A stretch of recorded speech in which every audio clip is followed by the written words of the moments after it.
Why does time feel faster as you get older? When you were a kid, summer felt endless. 1 week felt huge. Your birthday felt impossibly far away. But now, a whole year can disappear before you even notice. That is not because time is actually speeding up. It is because your brain is measuring it differently. And the strange part is, the older you get, the less of your life your brain saves. That sounds sad, but it explains why childhood felt so big. When you were little, almost everything was new. The first day of school, the first sleepover, the first time you rode a bike without help, the first time you got scared by a movie, the first time summer ended and you realized school was coming back. Your brain saved all of it because new things force your brain to pay attention. New rooms, new faces, new smells, new fears, new rules. Your brain had to record everything because it did not know what mattered yet. So when you look back, childhood feels full, not because the days were longer, because your brain kept more proof that they happened. But as you get older, life starts repeating. Same room, same road, same phone, same apps, same breakfast, same conversations, same kind of Tuesday, over and over again. And your brain does not treat repeated things like important information. It compresses them. Like copy and paste.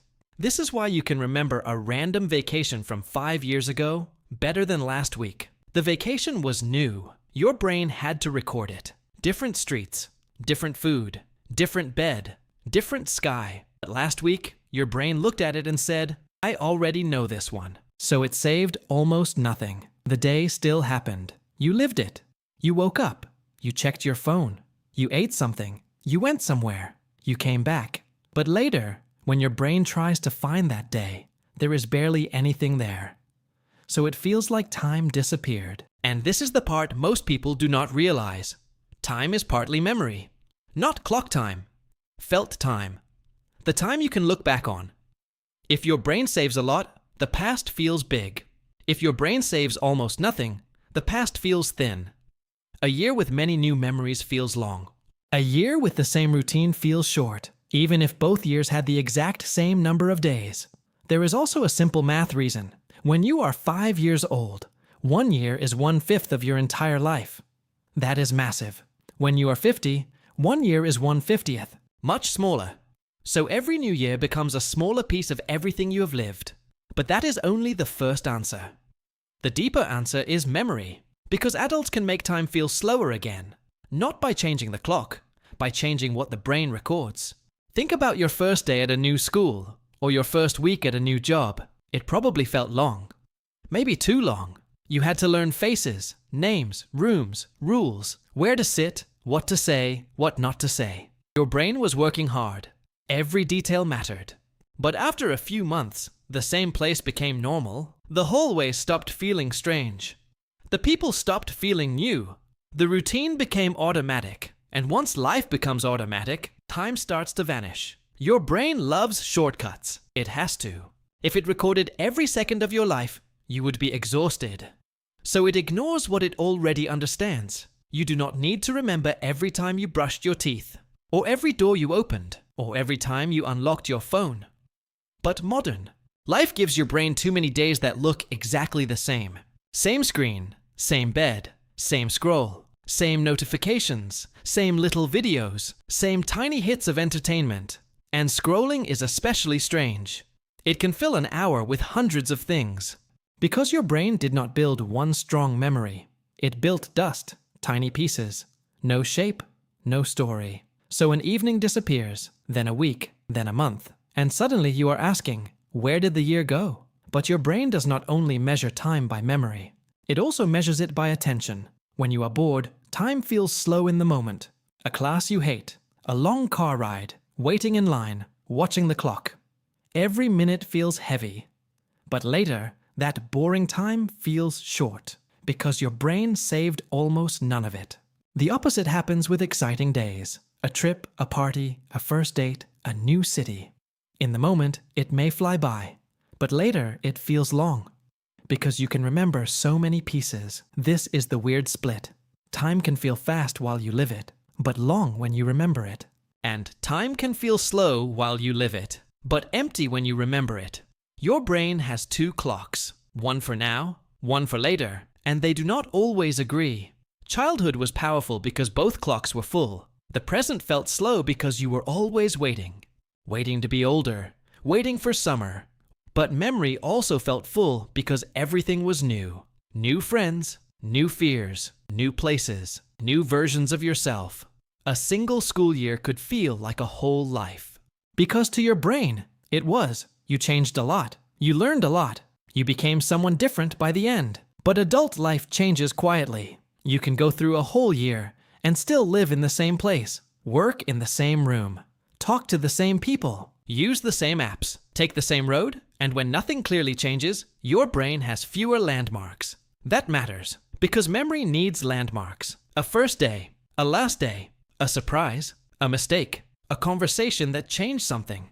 Without landmarks, time becomes a hallway with no doors. You walked through it, but there is nothing to point to. That is why some years feel missing. They were not empty. They were just too similar. And similarity is what your brain deletes. This is where it gets emotional. You do not miss childhood only because you were younger. You miss it because your brain kept more of it. The long afternoons, the weird little fears, the games you made up, the rooms that felt huge, the people you saw every day and thought would always be there. Back then, you did not know those moments were being saved. You were just living them. And now, some normal adult days pass by so quietly that your brain barely touches them. That is what makes time feel scary. Not that it is moving, but that it is leaving without proof. But here is the hopeful part. You can make time feel slower. Not perfectly, not like childhood, but more than you think. You do it by giving your brain more to save. Take a different route, learn something badly, talk to someone new, go outside without your phone. Change the shape of a normal day. Do something that makes your brain wake up and say, wait, this is different. It does not have to be huge. Your brain does not only save vacations and life-changing events. It saves strange little details. A sunset walk, a new song, a hard conversation, a meal somewhere you have never been, a day where you broke the pattern. That is why a 3-day trip can feel bigger than an entire normal month. It gave your brain more hooks, more scenes, more proof. Routine is not evil. You need routine. Routine helps you work, sleep, eat, take care of people, survive normal days. The problem is when routine becomes the whole story. When every day is so similar that your brain stops recording. When the only thing that changes is the number on the calendar. That is when time starts feeling thin. So maybe the goal is not to escape routine, and maybe the goal is to put small doors inside it. Tiny new things, tiny firsts, tiny moments that interrupt the blur, because your brain is not a clock. It is not counting your life equally. It is keeping what feels worth keeping. The older you get, the easier it is to repeat yourself. The easier it is to stop noticing. The easier it is to let weeks become copies. But the feeling that time is speeding up is also a warning, not a cruel one. A useful one. It is your brain saying, I do not have enough new memories here. I do not have enough landmarks. I do not have enough moments that feel different. So the real answer is not just that time speeds up with age. It is that life gets easier to compress. Childhood felt long because your brain was always recording. Adulthood feels fast because your brain has seen so much of it before. So maybe time is not running away from you. Maybe your brain is just saving less of it. And maybe the way to slow life down is not to stare at a clock. It is to give your brain something worth remembering. If you want more simple answers to weird questions, subscribe.